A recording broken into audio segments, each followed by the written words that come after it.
9ನೇ ತರಗತಿ ಪ್ರಥಮ ಭಾಷೆ ಕನ್ನಡ. ಸಂಕಲನಾತ್ಮಕ ಮೌಲ್ಯಮಾಪನ 2 ಎಸ್ಎ 2 ವಾರ್ಷಿಕ ಪರೀಕ್ಷೆ ಮಾದರಿ ಪ್ರಶ್ನೆ ಪತ್ರಿಕೆ ಮತ್ತು ಉತ್ತರಗಳು. ಸಮಯ 3 ಗಂಟೆ 15 ನಿಮಿಷ. ಅಂಕಗಳು 100. ಮುಖ್ಯ ಪ್ರಶ್ನೆ 1. ಕೊಟ್ಟಿರುವ ಪ್ರಶ್ನೆಗಳಿಗೆ ಅಥವಾ ಅಪೂರ್ಣ ಹೇಳಿಕೆಗಳಿಗೆ 4 ಆಯ್ಕೆಗಳನ್ನು ನೀಡಲಾಗಿದೆ. ಅವುಗಳಲ್ಲಿ ಹೆಚ್ಚು ಸೂಕ್ತವಾದ ಉತ್ತರವನ್ನು ಆರಿಸಿ ಬರೆಯಿರಿ. 1. ಕನ್ನಡ ವರ್ಣಮಾಲೆಯ ಪ್ರತಿ ವರ್ಗದ 1 ಮತ್ತು 3ನೆಯ ಅಕ್ಷರಗಳು. ಸರಿಯಾದ ಉತ್ತರ ಆಪ್ಷನ್ ಸಿ, ಅಲ್ಪ ಪ್ರಾಣಾಕ್ಷರಗಳು. 2. ಕುಲೋತ್ತುಂಗ ಪ್ರಚಂಡ ಆಶಾವಾದಿ. ಈ ವಾಕ್ಯದಲ್ಲಿ ಕುಲೋತ್ತುಂಗ ಎಂಬ ಪದವು ಈ ಸಂಧಿಗೆ ಉದಾಹರಣೆ. ಸರಿಯಾದ ಉತ್ತರ ಗುಣಸಂಧಿ. ಕುಲ ಪ್ಲಸ್ ಉತ್ತುಂಗ ಕುಲೋತ್ತುಂಗ. 3. ಭವಿಷ್ಯತ್ ಕಾಲದ ಕಾಲಸೂಚಕ ಪ್ರತ್ಯಯ. ಸರಿಯಾದ ಉತ್ತರ ಉವ. 4. ಆಶೀರ್ವಾದ, ಅಪ್ಪನೆ, ಆಜ್ಞೆ, ಹಾರೈಕೆ, ಸಮ್ಮತಿ ಇತ್ಯಾದಿ ವಿಧಿಗಳನ್ನು ಹೊಂದಿರುವ ಕ್ರಿಯಾಪದ. ಸರಿಯಾದ ಉತ್ತರ ಆಪ್ಷನ್ ಡಿ, ವಿದ್ಯಾರ್ಥಕ. 5. ಗುಂಪಿಗೆ ಸೇರದ ಪದವನ್ನು ಆರಿಸಿ ಬರೆಯಿರಿ. ಉತ್ತರ ಬೆಳ್ಗೊಡೆ. ಒಗ್ಗಟ್ಟು ಇದು ದ್ವಿಗು ಸಮಾಸ. ಸಪ್ತಸ್ವರಗಳು ದ್ವಿಗು ಸಮಾಸ. ಇಮ್ಮಡಿ ದ್ವಿಗು ಸಮಾಸ. ಇದು ಬೆಳ್ಗೊಡೆ ಕರ್ಮಧಾರಯ ಸಮಾಸ. ಮುಂದಿನ ಪ್ರಶ್ನೆ ದ್ವಿತೀಯ ವಿಭಕ್ತಿಯ ಪ್ರತ್ಯಯ. ಉತ್ತರ ಅನ್ನು. ದ್ವಿತೀಯ ಅನ್ನು. ಮುಂದಿನ ಮುಖ್ಯ ಪ್ರಶ್ನೆ ಸಂಬಂಧಿ ಪದವನ್ನು ಬರೆಯಿರಿ. 4 ಪ್ರಶ್ನೆ 4 ಅಂಕಗಳು. ವರ್ಣ, ಬಣ್ಣ, ಕಾರ್ಯ, ಕಜ್ಜ. ಧಾರವಾಡ ಅಂಕಿತನಾಮ, ಜನರು, ರೂಢನಾಮ. ತೈಲ, ಎಣ್ಣೆ, ಘೃತ, ತುಪ್ಪ. ಬೀದಿ ಬೀದಿ ದ್ವಿರುಕ್ತಿ, ಮನೆಮಠ ಜೋಡುನುಡಿ. ಕೊಟ್ಟಿರುವ ಪ್ರಶ್ನೆಗಳಿಗೆ ಒಂದೊಂದು ವಾಕ್ಯದಲ್ಲಿ ಉತ್ತರವನ್ನ ಬರೆಯಿರಿ. ಕಷ್ಟಕಾಲದಲ್ಲಿ ಸಹಾಯಕ್ಕೆ ನಿಲ್ಲುವವನು ಪಂಡಿತ. 12. ಜಯಪುರದ ಪೂರ್ವದ ರಾಜಧಾನಿ ಅಂಬೇರ. 13. ಗಿರಿಜೆ ಎಲ್ಲಿ ಇರಬೇಕೆಂದು ಶಿವನು ತಿಳಿಸಿದನು. ಊರಿನಲ್ಲಿರುವ ದೇವಾಲಯದಲ್ಲಿ. 14. ರಾಧಾಕೃಷ್ಣನ್ ಅವರು ಅಲಂಕರಿಸಿದ ಅತ್ಯುನ್ನತ ಹುದ್ದೆ ರಾಷ್ಟ್ರಪತಿ ಹುದ್ದೆ. ಚಂಡಮಾರಿಯು ಜನರಿಗೆ ತಾನು ಯಾವಾಗ ಕೋಪಗೊಳ್ಳುತ್ತೇನೆ ಎಂದು ಹೇಳಿದ್ದಾಳೆ. ಬಲಿಯನಿತ್ತರೆ ನಾನು ಕೋಪಗೊಳ್ಳುತ್ತೇನೆ ಎಂದು ಹೇಳಿದ್ದಾಳೆ. ಬಿದಿರು ಹೇಗೆ ಬೆಳೆಯುತ್ತದೆ? ಹುಟ್ಟುತ್ತಾ ಹುಲ್ಲಾಗಿ ಬೆಳೆ ಬೆಳೆಯುತ್ತಾ ಮೈತುಂಬಿಕೊಳ್ಳುತ್ತಾ ಬೆಳೆಯುತ್ತದೆ. ಭರತೇಶ ವೈಭವ ಕಾವ್ಯದ ಕರ್ತೃ ರತ್ನಾಕರ ವರ್ಣಿ. ಮುಂದಿನ ಮುಖ್ಯ ಪ್ರಶ್ನೆ 3 ಅಥವಾ 4 ವಾಕ್ಯಗಳಲ್ಲಿ ಉತ್ತರವನ್ನು ಬರೆಯಿರಿ. 10 ಪ್ರಶ್ನೆ 20 ಅಂಕಗಳು. ಕಾರಂತರ ಹಾಗೂ ಶ್ರೀಪತಿಯವರ ಸ್ನಾನದ ಪ್ರಸಂಗವನ್ನ ವಿವರಿಸಿ. ರೈಗಳ ಮನೆಯು 4 ಕಡೆ ಉಸುಬು ಹರಡಿದ್ದ ಮರುಭೂಮಿಯ ಪ್ರದೇಶದಲ್ಲಿತ್ತು. ಅಲ್ಲಿ ಮಧ್ಯಾಹ್ನದ ವೇಳೆ ನೀರು ಕಾಯಿಸುವ ಅಗತ್ಯ ಇಲ್ಲ. ಉಸುಬಿನ ಕಾವಿನಿಂದಲೇ ನೀರು ಕಾಯ್ದು ಬರುತ್ತಿತ್ತು. ಕಾರಂತರು ಬಿಸಿನೀರು ಸ್ನಾನ ಮಾಡುವವರು, ಆದರೆ ಶ್ರೀಪತಿಗೆ ಅದು ಆಗದು. ಅವರಿಗೆ ತಣ್ಣೀರು ಬೇಕಿತ್ತು. ಅದಕ್ಕಾಗಿ ಅವರು ಕಾದ ನೀರನ್ನು ಆರಿಸಿ ತಣ್ಣೀರಿನಲ್ಲೇ ಸ್ನಾನ ಮಾಡಿದರು. ಮುಂದಿನ ಪ್ರಶ್ನೆ 1000 ಮೂರ್ಖರಿಗಿಂತ ಒಬ್ಬ ಪಂಡಿತ ಲೇಸು ಏಕೆ? 1000 ಮೂರ್ಖರಿಗಿಂತ ಒಬ್ಬ ಪಂಡಿತ ಲೇಸು ಏಕೆಂದರೆ ಕಷ್ಟಕಾಲದಲ್ಲಿ ಸರಿಯಾದ ಉಪಾಯವನ್ನ ಬೋಧಿಸಿ ಕಾರ್ಯವನ್ನು ನಿರ್ವಹಿಸಬಲ್ಲ ಮೇಧಾವಿಯೂ ಶೂರನೂ ಕಾರ್ಯದಕ್ಷನೂ ರಾಜ್ಯಶಾಸ್ತ್ರ ವಿಶಾರದನೂ ಆದ ಸಚಿವನು ಒಬ್ಬನೇ ರಾಜ್ಯಕ್ಕೆ ಮತ್ತು ರಾಜನಿಗೆ ಮಹತ್ತರ ಶ್ರೇಯಸ್ಸನ್ನು ತಂದುಕೊಡಬಲ್ಲನು. ಹಾಗಾಗಿ 1000 ಮೂರ್ಖರಿಗಿಂತ ಒಬ್ಬ ಪಂಡಿತ ಲೇಸು. ಮುಂದಿನ ಪ್ರಶ್ನೆ ವೀರಗಾಸೆ ಕುಣಿತದ ವೇಷಭೂಷಣಗಳು ಹೇಗಿರುತ್ತವೆ? ವೀರಗಾಸೆ ಕುಣಿತದ ವೇಷಭೂಷಣಗಳು ವಿಶೇಷವಾಗಿರುತ್ತವೆ. ಬಿಳಿಯ ಪಂಚೆಯ ವೀರಗಚ್ಚೆ, ತಲೆಗೆ ಅರಿಶಿನ ಅಥವಾ ನೀಲಿ ಬಣ್ಣದ ರುಮಾಲು, ಕಾವಿ ಬಣ್ಣದ ಕಸೆಯಂಗಿ, ಕೊರಳಲ್ಲಿ ರುದ್ರಾಕ್ಷಿ ಸರ, ಹಣೆಗೆ ವಿಭೂತಿ, ಕರ್ಣಕುಂಡಲ, ಸೊಂಟಪಟ್ಟಿ, ಬಿಚ್ಚುಗತ್ತಿ, ಕಾಲ್ಗೆಜ್ಜೆ ಧರಿಸಿರುತ್ತಾರೆ. ಮರಮದೇವರ ಗುಡಿಯ ಮುಂದೆ ಡೊಳ್ಳಿನ ಹಾಡುಗಳ ಕಾರ್ಯಕ್ರಮ ಹೇಗೆ ನಡೆಯುತ್ತದೆ? ಡೊಳ್ಳು ಕುಣಿತ ಜನಪದ ಕಲೆಗಳಲ್ಲಿ ವಿಶಿಷ್ಟ. ಶ್ರಾವಣ ಸೋಮವಾರ, ಅಮಾವಾಸ್ಯೆ ದಿನ ಮತ್ತು ಯುಗಾದಿ ದಿನಗಳಂದು ಪಲ್ಲಕ್ಕಿ ಉತ್ಸವ ತರುವಾಯ ಬ್ರಹ್ಮದೇವರ ಗುಡಿಯ ಮುಂದೆ ಡೊಳ್ಳಿನ ಹಾಡುಗಳ ಕಾರ್ಯಕ್ರಮ ನಡೆಯುತ್ತದೆ. ಭಕ್ತರು ದೇವರ ಮುಮ್ಮೇಳದವರಾಗಿ ಒಬ್ಬರು ಡೊಳ್ಳು ಬಾರಿಸುತ್ತಾ ಹಾಡು ಹೇಳುತ್ತಾರೆ. ಹಿಮ್ಮೇಳದಲ್ಲಿ ಹಲವರು ತಾಳ ಮತ್ತು ಕೊಳಲು ಬಾರಿಸುತ್ತಾ ಮುಮ್ಮೇಳದವರು ಹೇಳಿಕೊಟ್ಟ ಹಾಡಿನ ಭಾಗವನ್ನು ಹೇಳುತ್ತಾರೆ. ಸಾಮಾನ್ಯವಾಗಿ ಹಾಡಿನ ವಿಷಯ ದೈವದ ಮಹಿಮೆ ಅಥವಾ ಭಕ್ತರ ಕಥೆಯಾಗಿರುತ್ತದೆ. ಮುಂದಿನ ಪ್ರಶ್ನೆ, ಕನ್ನಡಿಗರ ವಿಶೇಷತೆಯನ್ನು ಶ್ರೀವಿಜಯನು ಹೇಗೆ ಸಾರಿದ್ದಾನೆ? ಕವಿರಾಜ ಮಾರ್ಗದಲ್ಲಿ ಶ್ರೀವಿಜಯನು ಕನ್ನಡಿಗರನ್ನ ಕುರಿತು ಆ ನಾಡಿನ ಜನರು ಪದದ ಅರ್ಥವನ್ನರಿತು ಮಾತನಾಡಬಲ್ಲವರು, ನುಡಿದಂತೆ ನಡೆಯಬಲ್ಲವರು, ಅವರು ಅತಿ ಚತುರರು, ಓದು ಬರಹ ಕಲಿಯದಿದ್ದರೂ ಕಾವ್ಯ ಕಟ್ಟಿ ಹಾಡಬಲ್ಲ ಪರಿಣತಿ ಉಳ್ಳ ಬುದ್ಧಿವಂತರೆಂದು ಕೊಂಡಾಡಿದ್ದಾನೆ. ಕನ್ನಡ ಮತ್ತು ಸಂಸ್ಕೃತ ಭಾಷೆಯ ಕುರಿತು ನಯಸೇನನ ಅಭಿಪ್ರಾಯ.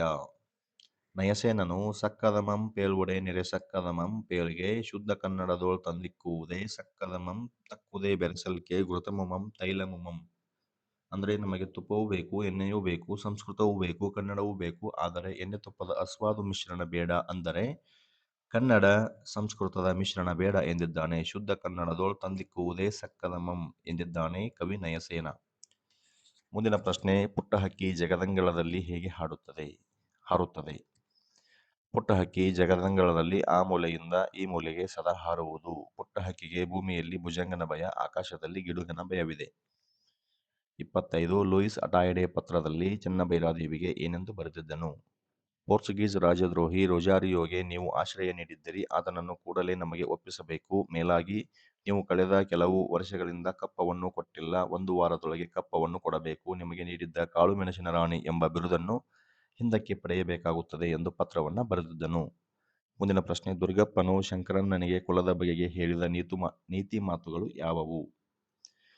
ದುರ್ಗಪ್ಪನು ಶಂಕರಣ್ಣನಿಗೆ ಕುಲದ ಬಗೆಗೆ ಹೇಳಿದ ನೀತಿ ಮಾತುಗಳು: ಕುಡಿತಮ್ಮ, ಮೊದಲು ಜೀವ ಬದುಕಲಿ, ಜೀವಕ್ಕೆ ಯಾವ ಕುಲಾನೂ ಇಲ್ಲ, ಗಾಳಿಗೆ ಕುಲ ಇದೆಯಾ ತಮ್ಮ, ನೀರಿಗೆ ಕುಲ ಇದೆಯಾ, ನೆಲಕ್ಕೆ ಕುಲ ಇದೆಯಾ, ಇವೆಲ್ಲ ನಾವು ಮಾಡಿಕೊಂಡಿದ್ದು ಎಂಬ ನೀತಿಯ ಮಾತುಗಳನ್ನು ಆಡಿದರು. ಮುಂದಿನ ಪ್ರಶ್ನೆ, ನನ್ನಾಸೆ ಕವನದಲ್ಲಿ ಇಂದುಮತಿ ಲವಾನಿಯವರ ಆಶೆಗಳೇನು ತಿಳಿಸಿ? ನನ್ನಾಸೆ ಕವನದಲ್ಲಿ ಕವಯಿತ್ರಿಯವರ ಆಶೆಗಳೆಂದರೆ ಬೆಳಕು ನೀಡುವ ಬತ್ತಿ ನಾನಾಗಬೇಕು, ಮರವಾಗಿ ಪುಣ್ಯವಂತರಿಗೆ ನೆರಳಾಗಬೇಕು, ಸದಾ ಚಿಮ್ಮುತ್ತಲಿರುವ ಚಿಲುಮೆಯಾಗಿ ದಾಹಗೊಂಡವರ ತನುವ ತಣಿಸಬೇಕು, ವಾಗ್ದೇವಿಯ ಕೈಯಲ್ಲಿಯ ಗ್ರಂಥವಾಗಿ ಧನ್ಯಳಾಗಬೇಕು, ದಿಕ್ಕಿಲ್ಲದೆ ನರಳಾಡುವ ದೀನರ ಊರುಗೋಲು ನಾನಾಗಬೇಕು, ನೆಲಕ್ಕೆ ಬಿದ್ದು ಹೊರೆಯಾಗುವ ಮುನ್ನ ಅಂತ್ಯ ನನ್ನದಾಗಬೇಕು. ಮುಂದಿನ ಪ್ರಶ್ನೆ, ಕೊಟ್ಟಿರುವ ಲೇಖಕರ, ಕವಿಗಳ ಕಾಲ, ಸ್ಥಳ ಮತ್ತು ಒಂದು ಕೃತಿಯನ್ನ ಕುರಿತು ವಾಕ್ಯ ರೂಪದಲ್ಲಿ ಟಿಪ್ಪಣಿ ಬರೆಯಿರಿ. ಪ್ರಶ್ನೆ ಸಂಖ್ಯೆ 28, ಹರಿಹರ ಕವಿಯ ಕಾಲ ಸುಮಾರು ಸಾಮಾನ್ಯ ಶಕ 1200. ಈತನ ಊರು ಹಂಪೆ. ಈತನ ಹಂಪೆಯ ವಿರೂಪಾಕ್ಷನ ಪರಮಭಕ್ತ. ಹರಿಹರ ಕವಿಯ ಪ್ರಮುಖ ಕೃತಿಗಳೆಂದರೆ ಗಿರಿಜಾ ಕಲ್ಯಾಣ, ಪಂಪಾಶತಕ, ರಕ್ಷಾಶತಕ, ಮುಡಿಗೆಯ ಅಷ್ಟಕಗಳೆಂಬ ಕೃತಿಗಳನ್ನು ರಚಿಸಿದ್ದಾನೆ. ಈತನು ರಗಳೆ ಕವಿ ಎಂದೇ ಪ್ರಸಿದ್ಧನಾಗಿದ್ದಾನೆ. ಮುಂದಿನ ಕವಿ ಪರಿಚಯ, ಕಯ್ಯಾರ ಕಿನ್ನಣ್ಣ ರೈ. ಕಯ್ಯಾರ ಕಿನ್ನಣ್ಣ ರೈ ಅವರು ಕಾಸರಗೋಡಿನ ಕಯ್ಯಾರದವರು. ಇವರ ಕಾಲ ಸಾಮಾನ್ಯ ಶಕ 1915. ಇವರು ಶಿಕ್ಷಕರು, ಪತ್ರಿಕೋದ್ಯಮಿಗಳು ಹಾಗೂ ಸ್ವಾತಂತ್ರ್ಯ ಹೋರಾಟಗಾರರಾಗಿದ್ದರು. ಇವರ ಪ್ರಮುಖ ಕೃತಿಗಳು ಶ್ರೀಮುಖ, ಐಕ್ಯಗಾನ, ಪುನರ್ನವ ಚೇತನ ಮತ್ತು ಕೊರಗ ಗಂಧವತಿ ಮೊದಲಾದ ಕೃತಿಗಳನ್ನು ರಚಿಸಿದ್ದಾರೆ. ಇವರಿಗೆ ಕರ್ನಾಟಕ ಸಾಹಿತ್ಯ ಅಕಾಡೆಮಿ ಪ್ರಶಸ್ತಿ, ಆಳ್ವಾಸ್ ನುಡಿಸಿರಿ ಪ್ರಶಸ್ತಿ, ನಾಡೋಜ ಪ್ರಶಸ್ತಿ ನೀಡಿ ಗೌರವಿಸಲಾಗಿದೆ. ಮುಂದಿನ ಪ್ರಶ್ನೆ, ಕೊಟ್ಟಿರುವ ಪದ್ಯಭಾಗಕ್ಕೆ ಪ್ರಸ್ತಾರ ಹಾಕಿ ಗಿಣ ವಿಭಾಗ ಮಾಡಿ ಛಂದಸ್ಸಿನ ಹೆಸರನ್ನ ಬರೆಯಿರಿ. 3 ಅಂಕಗಳು. ಕಟ್ಟುಗೆ ಕಟ್ಟದಿರ್ಕೆ ಕಡಲಂ ಕಪಿಸಂತತಿ ವಾಮನ ಕ್ರಮಂ. ಒಂದೇ ಸಾಲು ಇರುವುದರಿಂದ ಇದು ವೃತ್ತ. ಮೊದಲ ಅಕ್ಷರ ಗುರು, ಗುರುವಂದ 17 ಉತ್ಪಲಂ, ಹಾಗಾಗಿ ಇದು ಉತ್ಪಲಮಾಲೆ. ಬರನ ಬಬರ. ಮುಂದಿನ ಪ್ರಶ್ನೆ, ಅಲಂಕಾರ. ಗೀಜಗನ ಗೂಡುಗಳು ತೊಟ್ಟಿಲಿನಂತೆ ತೂಗಾಡುತ್ತಿದ್ದವು. ಇದು ಉಪಮಾಲಂಕಾರವಾಗಿದೆ. ಅಲಂಕಾರವನ್ನ ಹೆಸರಿಸಿ ಲಕ್ಷಣದೊಂದಿಗೆ ಸಮನ್ವಯೀಕರಿಸಿ. ಆಮೇಲೆ ಗಾದೆ ಮಾತುಗಳು. ಕಾಯಕವೇ ಕೈಲಾಸ, ಆರೋಗ್ಯವೇ ಭಾಗ್ಯ. ಗಾದೆಯ ಮಹತ್ವವನ್ನು ಬರೀಬೇಕು. ಗಾದೆಗಳು ವೇದಗಳಿಗೆ ಸಮ, ವೇದ ಸುಳ್ಳಾದರೂ ಗಾದೆ ಸುಳ್ಳಾಗದು. ಗಾದೆಗಳು ಹಿರಿಯರ ಅನುಭವದ ನುಡಿಮುತ್ತುಗಳಾಗಿವೆ. ಕನ್ನಡದ ಹಲವಾರು ಗಾದೆಗಳಲ್ಲಿ ಕಾಯಕವೇ ಕೈಲಾಸ ಅಥವಾ ಆರೋಗ್ಯವೇ ಭಾಗ್ಯ ಗಾದೆಯು ಕೂಡ ಮಹತ್ವದ್ದಾಗಿದೆ. ಆಮೇಲೆ ಗಾದೆ ವಿಸ್ತರಣೆ ಬರೆದ್ರೆ 3 ಅಂಕಗಳು. ಮುಂದಿನ ಪ್ರಶ್ನೆ, ಕೊಟ್ಟಿರುವ ಹೇಳಿಕೆಗಳಿಗೆ ಸಂದರ್ಭ ಮತ್ತು ಸ್ವಾರಸ್ಯವನ್ನ ಬರೆಯಿರಿ. 6 ಪ್ರಶ್ನೆಗಳು, 18 ಅಂಕಗಳು. ಪ್ರಶ್ನೆ ಸಂಖ್ಯೆ 33, ಒಳಗೆ ಬಂದಿದ್ದರೆ ನೀವು ನುಡಿಸುತ್ತಿರಲಿಲ್ಲ. ಈ ವಾಕ್ಯವನ್ನು ನಾ ಕಂಡಂತೆ BGL ಸ್ವಾಮಿ ಎಂಬ ಪ್ರಬಂಧದಿಂದ ಆರಿಸಲಾಗಿದೆ. ಸಂದರ್ಭ ಆಮೇಲೆ ಸ್ವಾರಸ್ಯ. ಅಧ್ಯಯನ ನಿರತ ಬಿಜಿಎಲ್ ಸ್ವಾಮಿ ಅವರ ಸಂಗೀತ ಆಸಕ್ತಿಯನ್ನು ಬಹಳ ಶ್ರದ್ಧೆ, ಗೌರವದಿಂದ ಆಲಿಸಿ ಅವರ ಅಭ್ಯಾಸಕ್ಕೆ ಧಕ್ಕೆಯಾಗಬಾರದೆಂಬ ಭಾವನೆ ಈ ವಾಕ್ಯದಲ್ಲಿ ಸ್ವಾರಸ್ಯಪೂರ್ಣವಾಗಿ ಮೂಡಿಬಂದಿದೆ. ಮುಂದಿನ ಪ್ರಶ್ನೆ, ಮಾನವತೆಯೇ ವಿಶ್ವ ಅನುಸರಿಸಬೇಕಾದ ಮಾರ್ಗ. ಈ ವಾಕ್ಯವನ್ನು ಆದರ್ಶ ಶಿಕ್ಷಕ ಸರ್ವೇಪಲ್ಲಿ ರಾಧಾಕೃಷ್ಣನ್ ವ್ಯಕ್ತಿಚಿತ್ರ ಗದ್ಯಭಾಗದಿಂದ ಆರಿಸಿಕೊಳ್ಳಲಾಗಿದೆ. ಮುಂದಿನ ಪ್ರಶ್ನೆ, ರಾಜ್ಯಭಾರ ಅಂದರ ಕಾಯಕ ಅದಕ್ಕ ವಂಶ ಇದ್ದರ ಸಾಲದು. ಈ ವಾಕ್ಯವನ್ನು ಗಿರೀಶ್ ಕಾರ್ನಾಡ್ ಅವರು ಬರೆದ ತಲೆದಂಡ ನಾಟಕದಿಂದ ಆಯ್ದ ಅಧಿಕಾರ ಎಂಬ ಗದ್ಯಭಾಗದಿಂದ ಆರಿಸಿಕೊಳ್ಳಲಾಗಿದೆ. ಪ್ರಶ್ನೆ ಸಂಖ್ಯೆ 36, ಉಭಯ ಪಕ್ಷದಲ್ಲಿ ನಿಮಗೆ ಭೇದವೇ. ದೇವಿದಾಸ ಅವರು ರಚಿಸಿರುವ ಕೃಷ್ಣ ಸಂಧಾನ ಭೀಷ್ಮ ಪರ್ವದಿಂದ ಆಯ್ದ ಚಕ್ರಗ್ರಹಣ ಪದ್ಯಭಾಗದಿಂದ ಆರಿಸಲಾಗಿದೆ. ಮಹಾತ್ಮರ ಕೈಗೆ ಬೆತ್ತ ನಾನಾದೆ. ಶಿಶುನಾಳರ ಗೀತೆಗಳು ಸಂಕಲನದಿಂದ ಆಯ್ದ ತತ್ವಪದಗಳು ಎಂಬ ಪದ್ಯಭಾಗದಿಂದ ಆರಿಸಲಾಗಿದೆ. 38, ಕರುಣದೆಂದೇ ತಲ್ಲನಿಸಿದ ಪೆಂ. ಜನ್ನಕವಿ ವಿರಚಿತ ಯಶೋಧರ ಚರಿತೆ ಕಾವ್ಯದಿಂದ ಆಯ್ದ ಬಲಿಯನೆತ್ತೊಡೆ ಮುನಿವೆಂ ಕಾವ್ಯಭಾಗದಿಂದ ಆರಿಸಿಕೊಳ್ಳಲಾಗಿದೆ. ಪದ್ಯಭಾಗವನ್ನ ಪೂರ್ಣಗೊಳಿಸಿ. ಹೇಮಂತನಾಳಿಕೆಯ ಕಠಿಣ ಶಾಸನವಿಂತು ಅದಕ್ಕೆ ತಲೆವಾಗುವುದೇ ಸೃಷ್ಟಿಯೊಳ ಮರ್ಮ, ಒಂದೊಂದು ಋತುವಿನಲ್ಲಿ ಒಂದೊಂದು ರೀತಿಯಲ್ಲಿ ಸಂಸ್ಕಾರ ಪಡೆಯುವುದೇ ಜೀವಗಳ ಧರ್ಮ. ಮುಂದಿನ ಮುಖ್ಯ ಪ್ರಶ್ನೆ, ಸಾರಾಂಶವನ್ನ ಬರೆಯಿರಿ. ಮೌಲ್ಯವನ್ನು ಆಧರಿಸಿ ಸಾರಾಂಶ ಬರೆಯಿರಿ. ಪಾರಿವಾಳ ಪದ್ಯದ್ದು. ಈ ಪದ್ಯವನ್ನು ಬರೆದವರು ಸೂರಂ ಎಕ್ಕುಂಡಿ. ಮೋಹ ಮುಸುಕಿದ ಬುದ್ಧಿ ಸರ್ವನಾಶದ ಸಿದ್ಧಿ, ವ್ಯಾಮೋಹವನ್ನು ತೊರೆದು ಬಾಳಬೇಕು, ಏನು ಬಂದರೂ ಕೂಡ ತಾಳಬೇಕು. ಅಡಕವಾಗಿರುವ ಮೌಲ್ಯ, ಜೀವನ ಎಂದ ಮೇಲೆ ಕಷ್ಟ ನಷ್ಟ ಸಮಸ್ಯೆಗಳು ಬರುತ್ತವೆ. ಸವಾಲುಗಳಿಗೆ ಹೆದರದೆ ಭಾವುಕರಾಗಿ ಅನಾಹುತಗಳನ್ನ ಮಾಡಿಕೊಳ್ಳದೆ ವಿವೇಕದಿಂದ ಆಲೋಚಿಸಿ ಪರಿಹಾರ ಕಂಡುಕೊಳ್ಳಬೇಕು. ಏನೇ ಬಂದರೂ ತಾಳ್ಮೆಯಿಂದ ಇರಬೇಕು ಎಂಬ ಮೌಲ್ಯ ಈ ಪದ್ಯದಲ್ಲಿ ಅಡಗಿದೆ. ಮುಂದಿನ ಮುಖ್ಯ ಪ್ರಶ್ನೆ, 8 ಅಥವಾ 10 ವಾಕ್ಯಗಳಲ್ಲಿ ಉತ್ತರವನ್ನ ಬರೆಯಿರಿ. ಬೆಣದಮ್ಮನಹಳ್ಳಿಯಲ್ಲಿ ನಡೆದ ನ್ಯಾಯ ಹಾಗೂ ಅದರ ತೀರ್ಪಿನ ಬಗ್ಗೆ ವಿವರಿಸಿ. ಅಥವಾ ಪ್ರಜಾನಿಷ್ಠೆ ಪಾಠದಲ್ಲಿ ಬರುವ ಈರಣ್ಣ ಮತ್ತು ಬೀರಣ್ಣ ಪಾತ್ರಗಳಲ್ಲಿ ನೀವು ಯಾರನ್ನ ಮೆಚ್ಚುವಿರಿ, ಏಕೆ, ವಿವರಿಸಿ.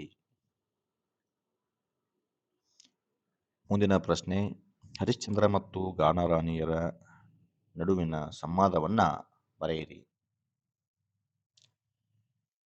4 ಅಂಕದ ಪ್ರಶ್ನೆ.